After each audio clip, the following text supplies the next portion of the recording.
And the soldiers would have spent a fair amount of their time out here drilling. Now, does anybody have a guess or an idea what I mean when I say drilling? What do you think they would have been doing? What do you think? Practicing aiming and stuff. You know, that seems like a really important thing. Aiming wasn't as important as what I'm thinking of that they were doing here. But aiming is a good guess. They also would not have been shooting it. Because there are a lot of buildings, there would have been a lot of people. If you miss, it's going to cause a lot of problems for someone. What do you think?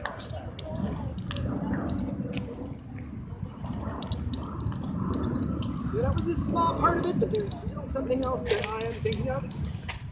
Marching.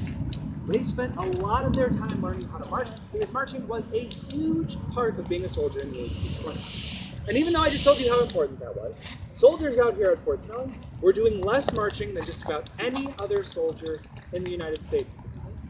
That's a very important reason. Because does anybody know what the closest city to Fort Snelling was in the 1820s? Yeah, St. Louis, Missouri, 730 miles away. So basically what that means is once these rivers freeze up out here, nobody is coming or going from Fort Snelling. This is completely cut off from the rest of the world.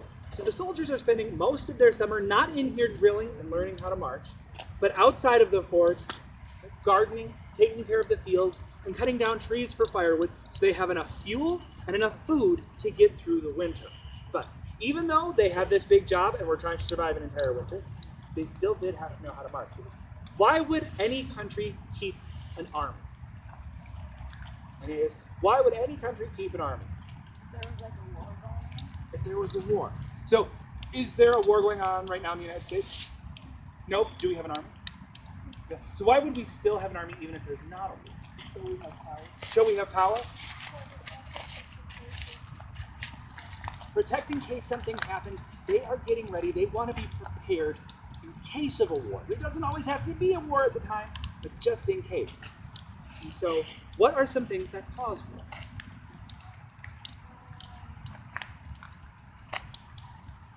You forgot?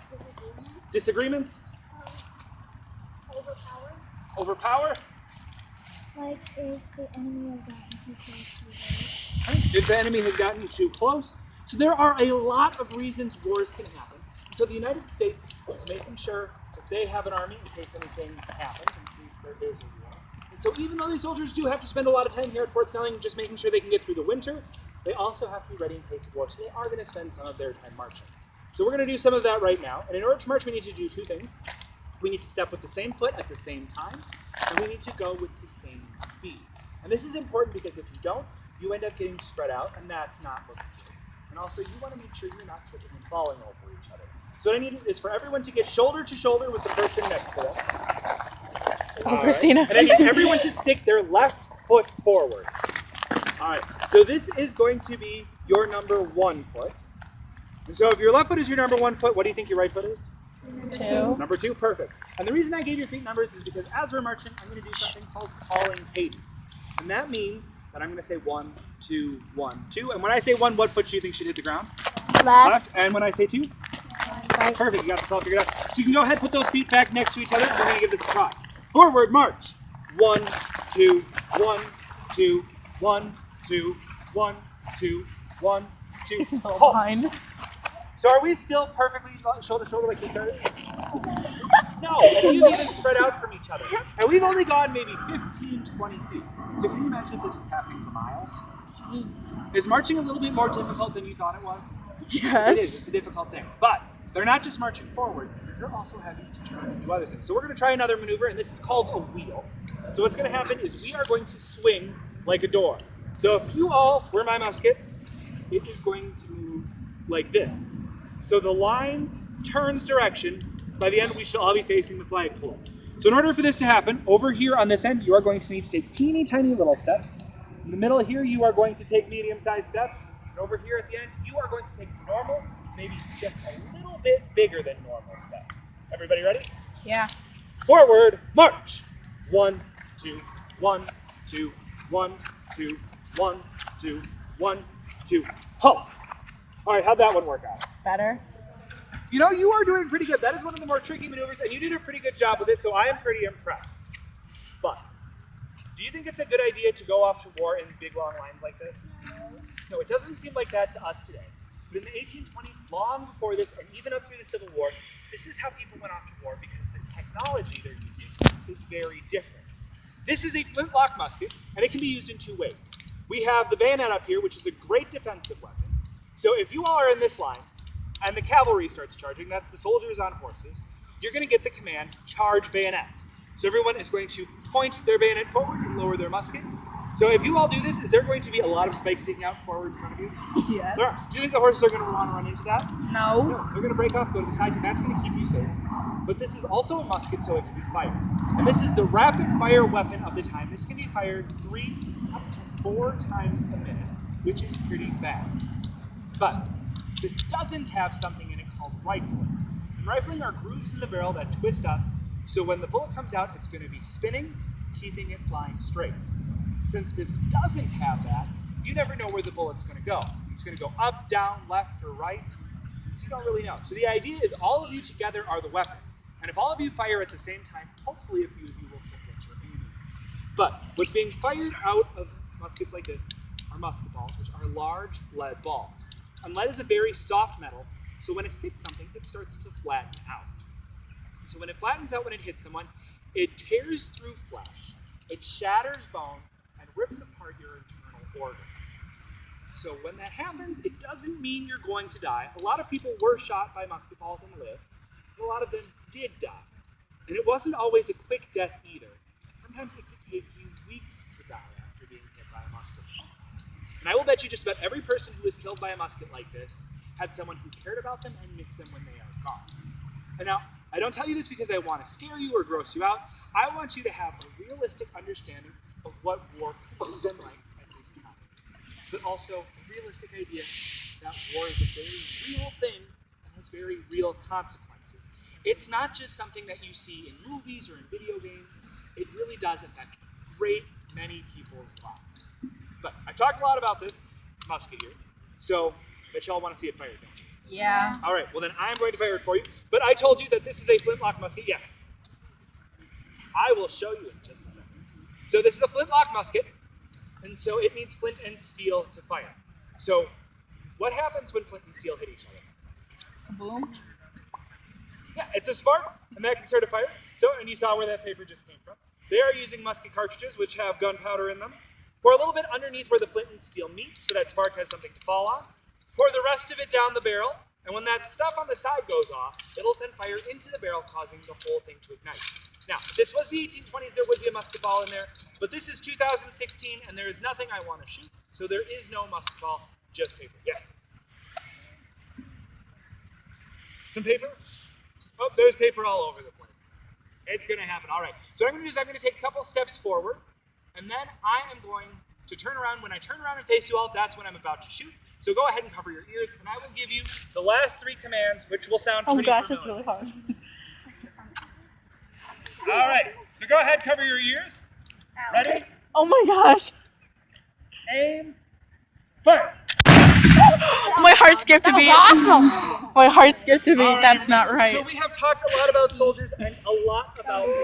And there is one thing I want you to think about when you are on your way to see Mr. Coleman, and that is what are ways we can prevent war? How can war be prevented? So what I'm going to have you all do is turn around, and you see Mr. Coleman, who just walked in the door there. That is where you're going to head next. So I want you to walk over there and go see Mr. Coleman. Yes. This way. My heart skipped a beat. That's not. Are you okay? Thank you. Thank you. You too.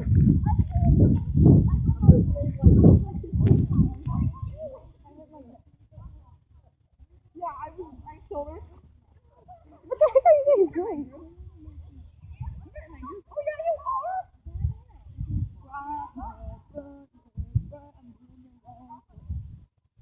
You are.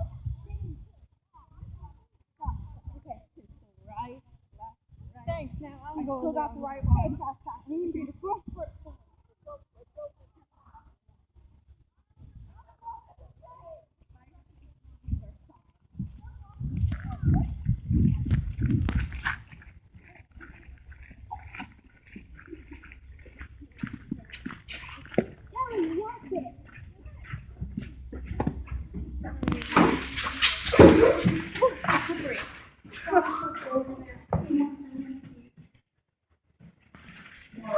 afternoon, everybody. I want to welcome you all to the commanding officer's house here at Fort Snelling. This building you are in is believed to be the oldest house still standing in the state of Minnesota. It's almost 200 years old, built by soldiers for Colonel Snelling and his family back in the early 1820s. And it's lived in by every commanding officer since that time, until the fort closed at the military base in 1946.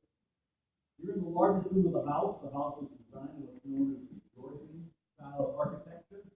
Georgian style houses were light and airy with high ceilings, very common, very popular among the upper classes of America in the 1820s.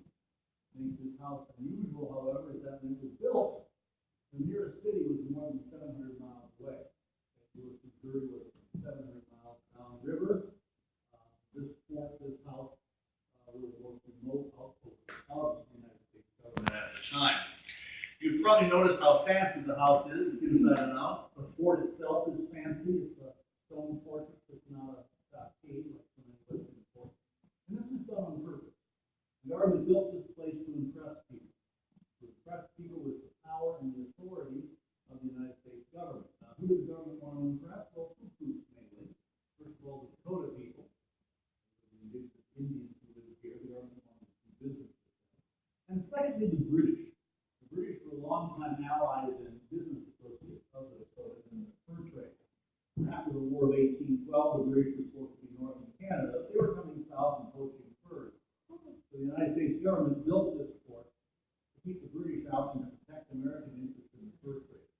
It had been the dominant industry and would be for decades to come in the area. We'll learn more about that in the next stop.